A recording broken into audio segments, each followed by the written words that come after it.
Hello everybody and welcome back to Full House Sports. Here with myself Charlie. And before the video starts, please like, please comment and please subscribe. Anything you guys do is greatly appreciated. Thank you for that. Right, on Thursday night I had the pleasure of going to Wembley to watch England. As always, I said before on the channel, I'm a travel club member, proud to be a travel club member. Because of my employment I don't really get to away games. But it was good to be back at Wembley. I rephrase that. I was back at Wembley and up against Serbia, who team of crisis a little bit. That's a really interesting story there. What's going on with them guys? And their FA banning fans because of they're fed up of paying fines for them. There's no away fans there. The coach resigned after a game last international window. Just resigned straight away at the press conference. But I'm getting sidetracked here. So it was good to be back watching England. 2-0. Listen, did the job, routine. It felt like a dead rubber. It was a dead rubber. But do you know what? You can't complain, can you? 2-0. Still haven't conceded the goal. Sunday would be amazed if we could do that. That would be brilliant to see. 7 wins from 7. And we're on our way. We're on our way to New York. We're on our way. But I talked to my friend who I go with last night. And we were talking about what the squad's going to look like and what the starting line's going to look like and what the preparation is going to look like now for England, because we know that they've booked their plane tickets, get the Albania game out of the way, and then there's not another international window until that March international window. So it's going to be interesting to see on a lot of fronts. I think the first thing that will be interesting to see is what England do with their preparation. France have just announced they're going to play Brazil in Boston in order to acclimatise. I don't think that's to acclimatise. I think that's to make money. But listen, I'm a cynicist. I'm a cynical man. But it's interesting to see, do England look at doing that? Do England look at going to Miami? I know Miami's been spoken about a lot for potential friendly.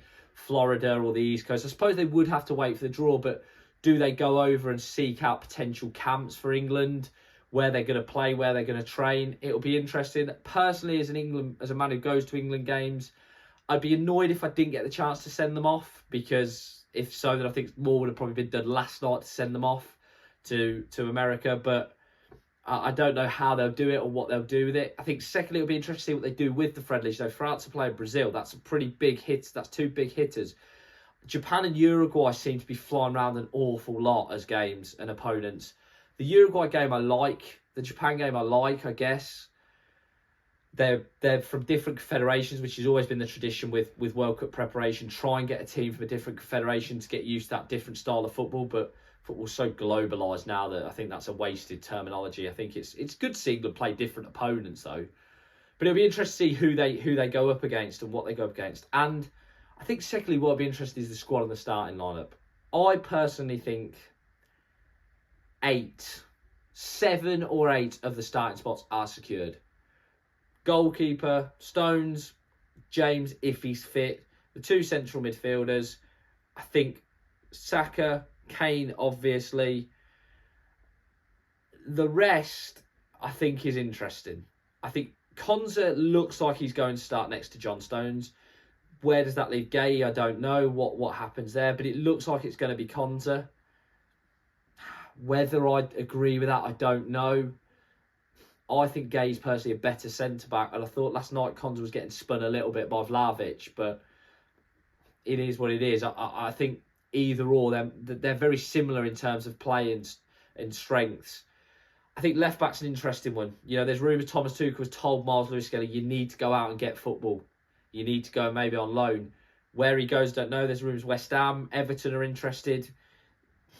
It's a lot. It's a lot to take on, because if he goes to a West Ham or Everton who are down the bottom battling, yes, he'll be playing, but will he be playing as well? Or he'll certainly be more magnified, I think, if he goes there. It'll be a big ask for the young lad. I personally think he should look at going somewhere in Europe.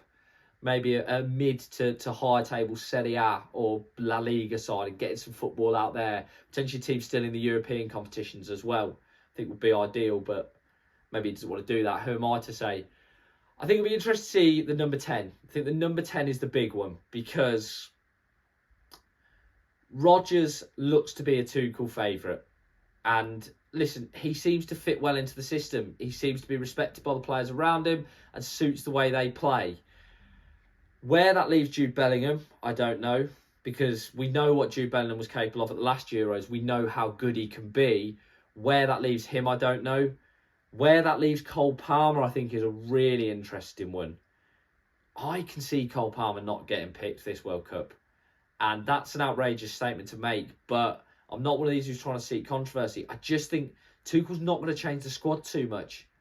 And I think there's a few players who people are looking at going, oh, maybe he'll go, maybe he'll go. I don't think he will, because I think Tuchel wants to keep the same core of players, which means I think Palmer could miss out. I think Foden will go, but we've seen the comments about Bellingham and Kane and Foden can't play together from Tuchel. Who goes? Eze's another one. You know, where's he going to go? I think Madueke, he'll want to pick. He seems to like Madueke.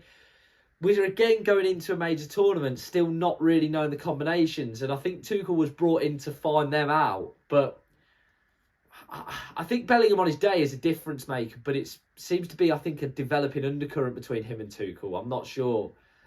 Listen, it's a nice problem to have, but it will rub people up the wrong way, inevitably, whoever gets picked and whoever doesn't. I think one of the big boys will have to miss out. As a Forest fan, I've sort of accepted I don't think Gibbs White's going to go now. I think he's had his chance and it might be gone unless he tears it up for Forest. I think he's out the picture now, but I still think there's a few big hitters who may miss out. Trent, I think, could miss out as well. It'll be interesting to see. But as always, guys, thank you very much for watching. Please like, comment and subscribe. Have a great day. Thank you.